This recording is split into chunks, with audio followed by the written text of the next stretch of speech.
une innovation qu'il faut, à mon avis, saluer. Cela, vous le notez, entre en droite ligne avec notre vision et nos objectifs. Nous avons dit que nous voulons que notre mandat soit marqué par l'accession réelle du Sénégal à la souveraineté. Pas seulement à la souveraineté internationale, mais à la souveraineté alimentaire, à la souveraineté monétaire, à la souveraineté pharmaceutique, à la souveraineté numérique, j'en passe.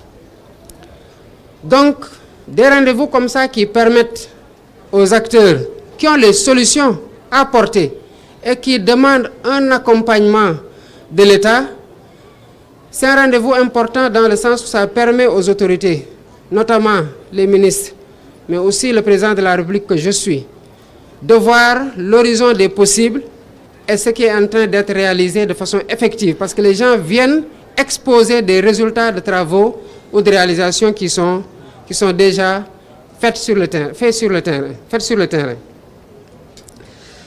Nous avons cette année déjà commencé à changer les choses dans l'accompagnement des acteurs. Je pense que le ministre, en compagnie du Premier ministre, ont tenu un séminaire, un conseil interministériel sur la campagne agricole. Et pour cette année, et pour la première fois, l'engrais a fait l'objet d'un appel d'offres, grâce auquel le prix de l'engrais va baisser cette année comparativement aux 3 dernières années. Mais mieux, il y aura une plus grande disponibilité de l'engrais. Encore mieux, nous avons pour cette année impliqué les autorités militaires avec le ministère des Forces armées qui travaille en étroite collaboration avec son collègue ministre de l'Agriculture, de la Souveraineté alimentaire et de l'élevage pour que les subventions et l'accompagnement de façon générale que l'État fait et pour lequel l'État injecte beaucoup d'argent aillent effectivement aux vrais bénéficiaires, à savoir les agriculteurs, les éleveurs. Et nous allons non seulement renforcer ces investissements-là, mais nous allons encore faire davantage dans la gouvernance de tout le système pour avoir les résultats que nous escomptons et sans lesquels il n'y a pas de souveraineté. Tant qu'on ne réussira pas à cultiver pour nous-mêmes ce que nous consommons et qu'on dépendra des aléas de la conjoncture internationale ou même des caprices d'autres pays qui décident de ne pas vendre, on aura des problèmes pour nous alimenter correctement. Et un pays qui va être souverain ne peut pas reposer comme ça et se livrer aux aléas de la communauté internationale ou des vicissitudes des relations internationales. Vous l'avez remarqué, dès mon arrivée, non seulement j'ai mis en place le gouvernement avec le ministère de l'Agriculture, de la Souveraineté alimentaire et de l'élevage, mais j'ai créé un poste de secrétaire d'État au développement des coopératives et à l'encadrement paysan. Pourquoi j'ai fait ça? Je l'ai fait parce que je veux qu'il y ait une plus grande proximité entre la tutelle administrative et le terrain.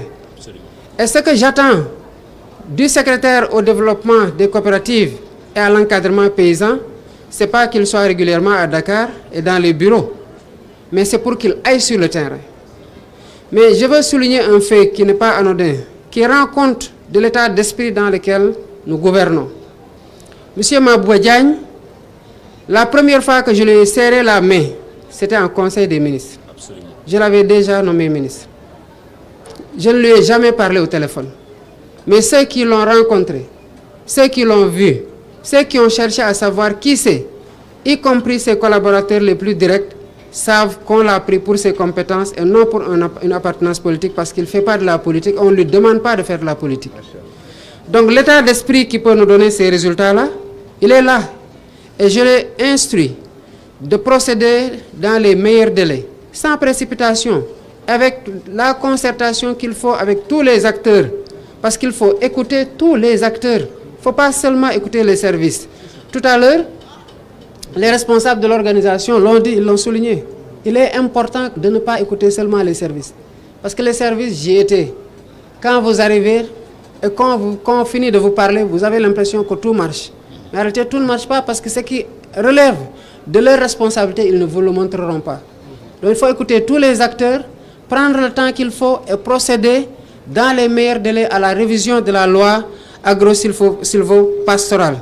Parce qu'il est important de renforcer la gouvernance et le rôle des organisations professionnelles, particulièrement du monde rural. Et le monde rural a été longtemps oublié, mais la véritable révolution et le changement systémique qu'il faut, c'est le développement à partir de la base.